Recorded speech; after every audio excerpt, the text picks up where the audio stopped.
2019, a couple of motors to test for the touring car competition market, 2S batteries, in mainly for Blinky mode racing, i.e. when the speed controls have no additional timing.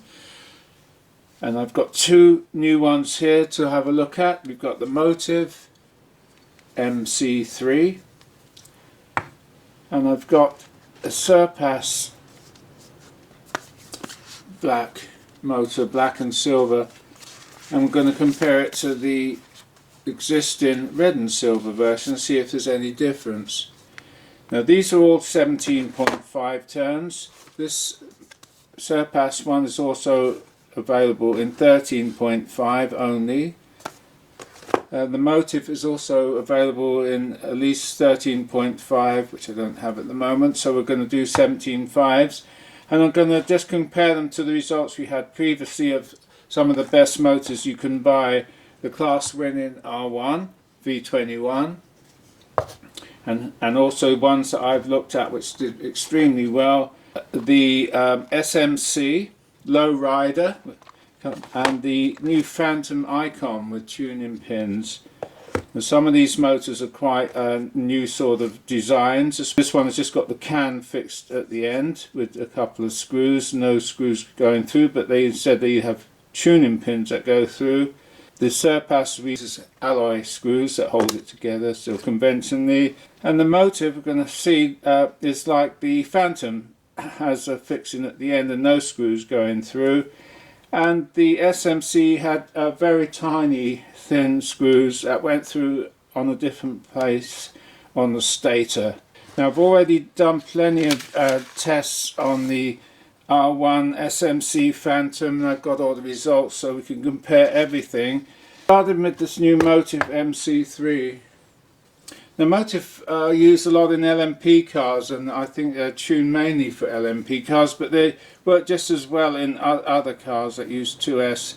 The MOTIV MC3, it's in this tube, plastic tube. It also comes with a little checklist which we'll have a look at later on and compare the results. It says it's been checked by Danny D, looks like. They've checked everything, including the sensor board, only 2 degrees out. They measured the timing. Stator, I assume that is resistance. Rotor asymmetry, well it's number 3. I noticed a couple of things straight away. The tags, solder tags have been moved forward towards the stator. They're not right out the back like most other motors, and they seem to have this brass insert here. Looking closer you can see some grub screws, 1, 2 grub screws on the end here, which is in fact holding it together. There's no screws passing through, and the front is nicely cut away. Reminds me a bit of the new Trinity X Factor, which has got really cut away on the front. Shimming is very good, you can pull it in and out, there's no movement. There's a code MOV 1330 written on the shaft. Shaft doesn't cut all the way down to the bearing like we've seen on the SURPASS and Fantom, so if your pinion can only go down as far as there. The front, you can see that the collector is still the standard, whatever they use, been plated, but they use 2. We've seen that on the Blitzrim, soldered 2 together to give it less resistance, which is good. The stator itself, the laminations, you've got this sort of bit gone a bit rusty, which they tend to do. Some of them get really rusty, and you can see that this stator's been epoxied in position because a lot of these motors, what's happened, as they've cut away the case, the stator starts rattling around and can make a big buzzing sound. We've seen that on some motors. So to stop that now, they've put a little bit of epoxy when they pushed it in, which means you won't be able to get the stator out of the can now that it's been pushed in, because it's glued in position to stop it vibrating. 3 screws on the back holding it together, close together, only one sensor port, and it's hard to see. The timing marks are engraved in the brass here. Only goes up to 40 from what I can see, and there's a tiny little white mark there which points at the timing. Now this brass piece on the back, from what I'm led to believe, is so that in LMP cars the weight was getting too far on one side towards the front when it's in the car, so they put a bit of this brass, move that forward to try and add a little weight to the back. See now, looking at that, how far the tags have been moved forward. This looks quite pretty now in black and silver. They've even made the stator, they painted the stator black. Maybe that's to hide that rust that you see on some of them, but previously, I'll show you the other one, normally they're really shiny, their stators. They've got the silver plated collector at the front. I've done a review on this motor before, but I'll just go over some of the features. Lots of nice holes. I've had no loose stators in these, so that's been fine. You see all the silver detailing around here. Twin sensors.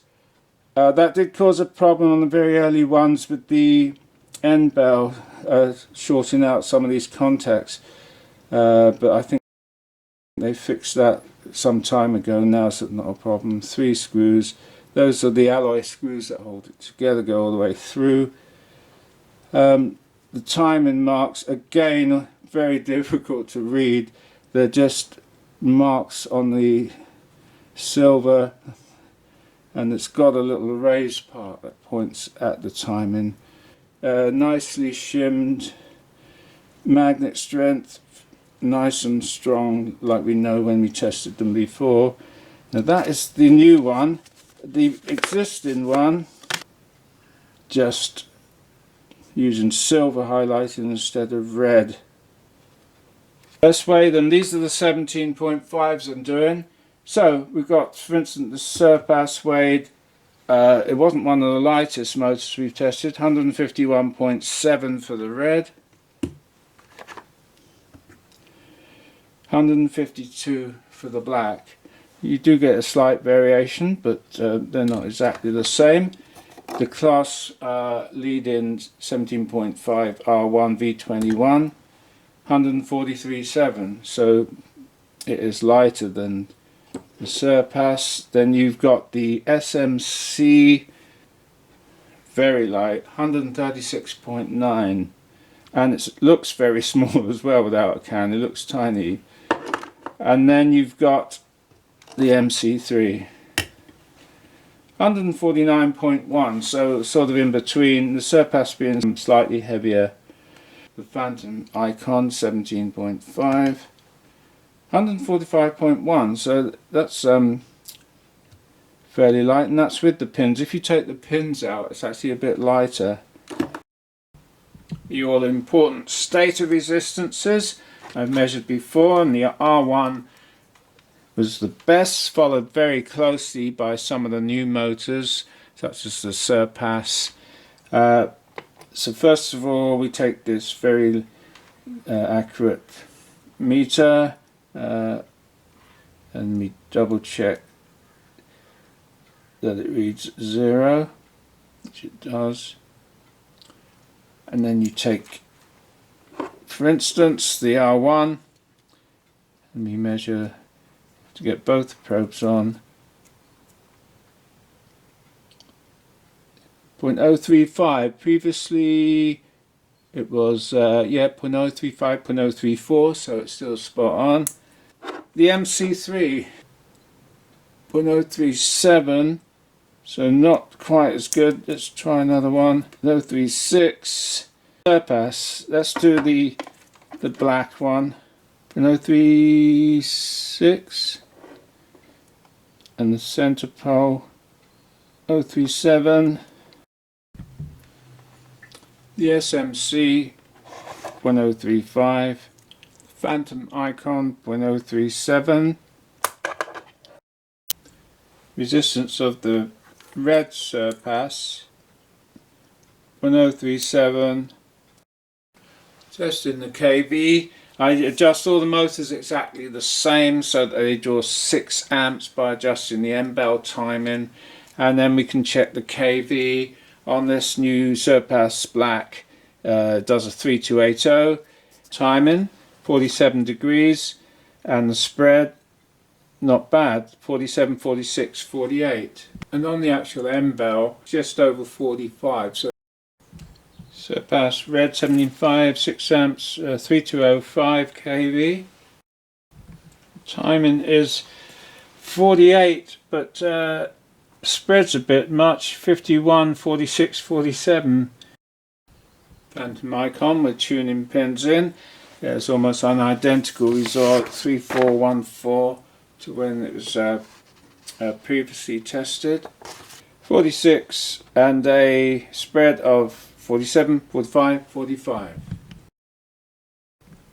The M-bell's nice and clear, and it's showing about 47, 48, so it's pretty close to what we measured. The SMC at 6 amps, 3543, 45, and an average 47, 45, 44. Just below the 50s, about 47, 48. So the R1 B21 at 6 amps, 3458 kV.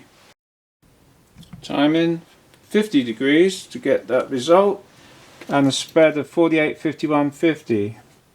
The M-bell timing in the window, it's about 53 degrees. MOTIV MC3 tuned to 6 amps, 3278 kV. 53 degrees, a lot of timing to achieve that.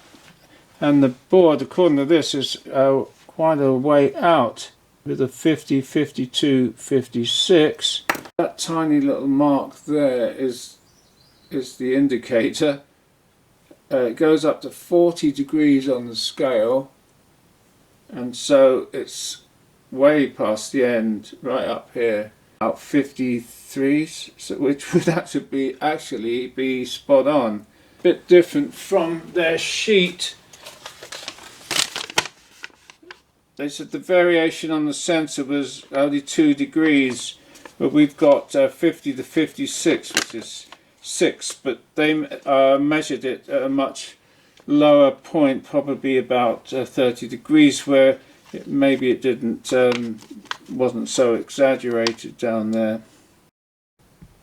Taking the two SURPASSes apart, just to weigh the stators, the red one 108.7, the black one 108.7. They've got the same writing on them there. Everything looks the same. Stack length about 19.67. The red one, the black one 19.65, so exactly the same. MOTIV stack length 19.94. R1 19.44, so that's the narrowest. Fantom icon stator 90.49 for the Gauss reading for the SURPASS motors. I've got the rotor here. They both look identical. I'm sure they are. This is from the red one, 1510, 1499. Black one, 1531, 1539. So that's quite well matched as well. The red and black SURPASS motors, I've taken them apart. All the parts are the same. Sense boards, screws, shims. The sensor from the rotor spacing seems to have been improved on these later motors. The early SURPASSes, the gap was huge between the end of the magnet and the actual Hall effect sensors on the sensor board. It's reasonably close without touching. So they must have changed the height of the sensor board or something to improve that. taken the MC3 apart. There's not much that you can actually take apart.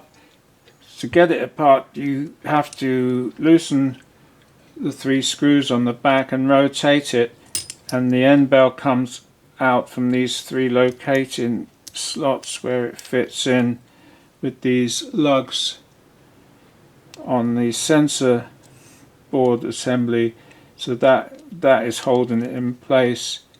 Sensor board itself is their own design, as it's not, I haven't seen it on any others, and that is how it's held on. Now the actual can itself, this brass piece here is held in place by 2 screws.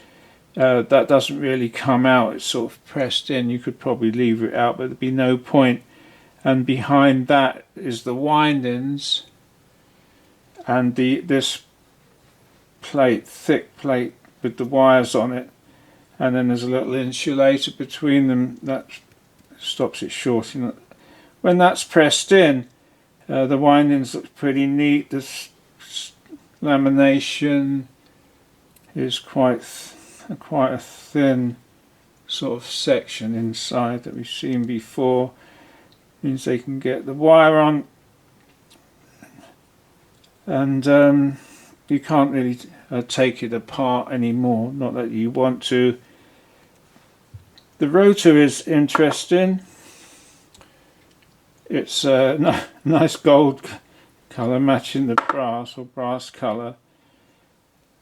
It's got a spacer on the front. There's no shimming, so they've obviously designed the distance exactly according to that base there to get the distance from the sensors.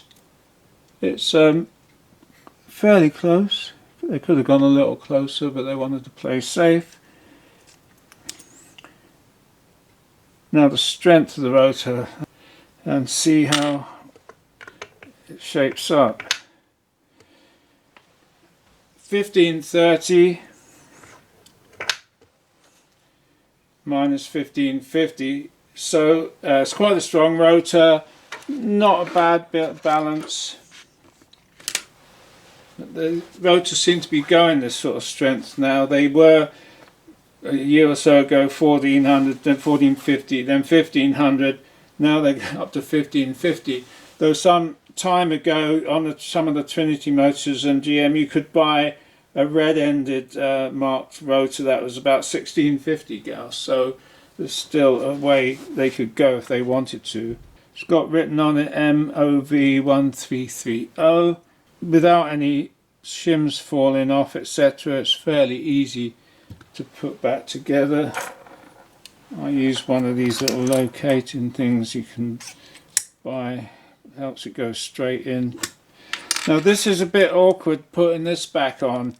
You do have to loosen these screws off quite a lot, or it won't drop in to the locating slots, and then you're going to have to make sure you put it on the right way, or the sensor is going to be in the wrong place.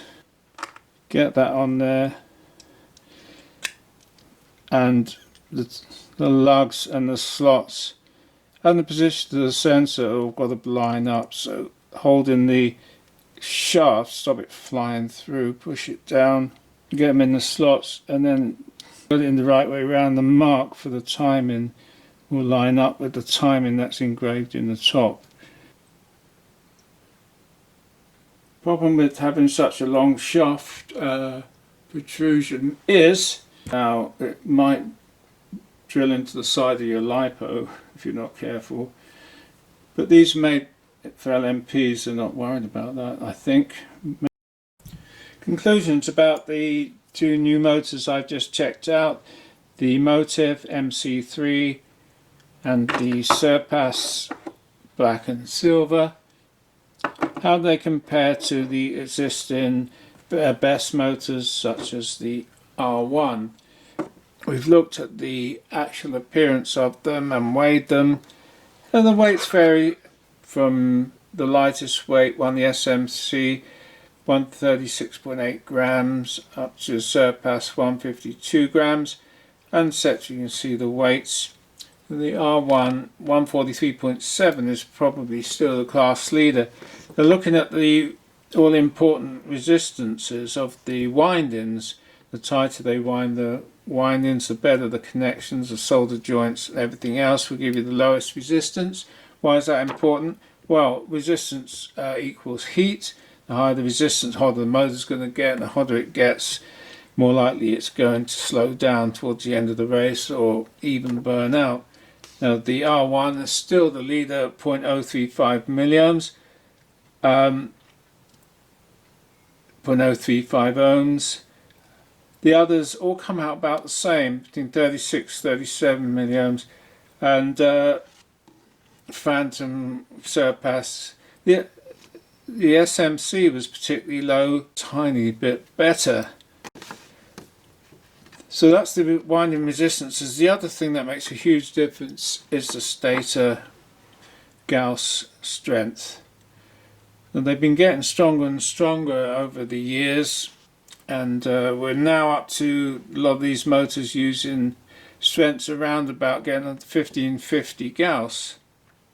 That gives you very good bottom end torque, and with the MOTIV, the LMP, they like that in the 12th cars, etc. But the SURPASS also using pretty high Gauss, varying from about 1500 up to 1540. But if you look at the R1, this is one of the ones I just got in 19, still using about 1450, quite a lot weaker than these others, and it's the same around about the SMC. So they seem to be going for slightly less strength than some of these others. The Fantom, also a very strong rotor. How they perform? Tuned to 6 amps, you've got a kV reading, which is the MOTIV, done 3278. Now that is almost exactly the same as the two SURPASS motors, and the 3280 were slightly lower on this one, the red, the 3205, but the R1 3458, quite a high revving motor. The SMC was higher, in nearly 3600, and the Fantom the same without the tuning pins in. It did nearly 3600 kV. You have to be careful when these motors rev that high, that you don't put too big a pinion on and overheat them. So you will need a smaller pinion with these high revving ones, and say if someone's using the SURPASS that might use a slightly bigger pinion on the same track to get the same sort of performance. Anything else? Well, the timing varies all over the place as usual. They just can't seem to get the timing plates sensors dead accurate. They vary from almost spot on. Some of these are they're getting better, but then you get the occasional one that is out. The SURPASS was a little bit out. This one was 4751, but that one was good. The R1 was very good. The MOTIV, I found, although on the sheet it said it was only a 2-degree variance, I found it went from 50 to 56. It might have been less variance. When less advanced timing. This really, when you turn it right up, it shows up the variance. It gets exaggerated. So, which motor's best? Well, overall, you'd say the R1 still has the edge. But we know that on the track, a lot of people like these other motors. They perform very well. They're very reliable. They got a lot of bottom end, which the SURPASS has got a lot of bottom end, probably more bottom end than the R1 on some indoor tracks, etc. And people may prefer that. And it may be a little bit easier to gear on the smaller tracks with that torque. R1's got good top end speed, obviously with that kV, as has the SMC, as is the Fantom without the pins in. Even with the pins in, it had a good kV. Overall, all these motors do very well. Low resistance status is always a good indicator that the motor's going to have a good performance.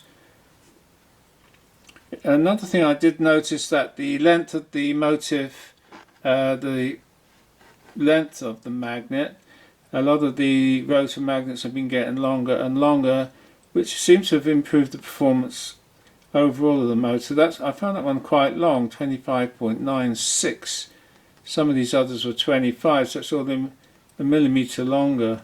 Shaft protrusion, I've already mentioned. The MOTIV sticks out quite a long way. It might give you a problem on some cars. It might be what they want on 12th cars, but it could stick in the side of a battery on some cars if you're not careful. And things like the SURPASS and that have flats that go right down to the face, easy to fit a pinion on. If you've got to push the pinion up close to the motor, the grub screw still got a flat to go on. So that's it. The new motors, a slight difference. The MOTIV has got a slightly different design with the weight and the offset tags. The SURPASS black and red, really the same motors, just a choice of colour. R1, still probably just edging it on a lot of tracks. New motors like the low rider, that's very low case for putting it down low in the car. And then you've got the Fantom, which is innovative design with these pins, also the whole can just fixed at the end. They all perform extremely well, got good kV, good strong magnets, and I'm sure any one of them will give you class winning race performance.